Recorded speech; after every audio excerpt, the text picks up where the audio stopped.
divine tree that is worshipped by many generations of people in my village grows on the tall mountain located on the village's west.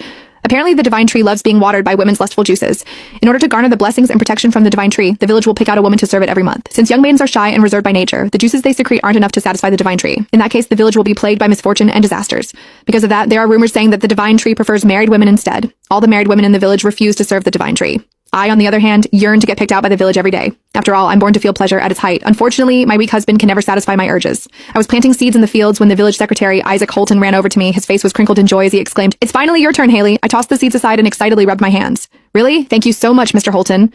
Isaac was pleased by my reaction. He gave me a once-over with his hazy eyes, not bothering to hide the lecherous glint in them. I wasn't bothered by his gaze, but the woman working in the next field shot a look of disdain at us before muttering, "She only married into the Emerson family some time ago, but she's already acting so promiscuously. Fred sure is unlucky to have a daughter-in-law like her." I rolled my eyes and retorted, "You're a shriveled-up old hag now, so it makes sense that you don't understand what a privilege it is to serve the divine tree. I'll definitely satisfy it. You agree with me, don't you, Mr. Holton?" Isaac nodded vigorously.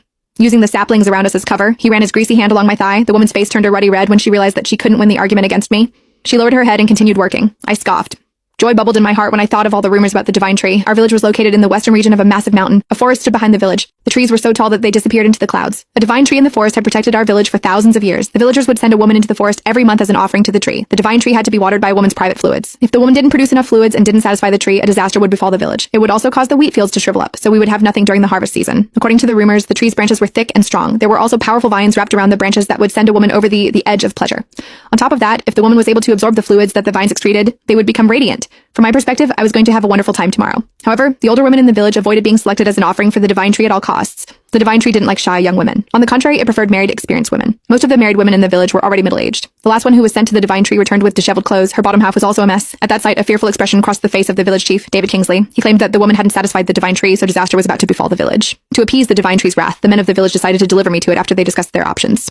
I'd always admired the divine tree. My husband, Jack Emerson, was totally useless in bed. He would finish within minutes, robbing me of my pleasure. It was why I was absolutely ecstatic at the prospect of being able to serve the divine tree. I was brought to the hall to be cleansed. I was stripped naked, so the men in power in the village could scrutinize me. They discussed among themselves if I would be able to satisfy the divine tree. I didn't feel a single hint of fear under their predatory gazes. On the contrary, I puffed my chest out proudly. I was very confident about my own body, after all. The men gave me a mat and placed a boiled egg on it. I sat down on the mat in front of them and began to twist my hips. The men's eyes reddened as they watched me.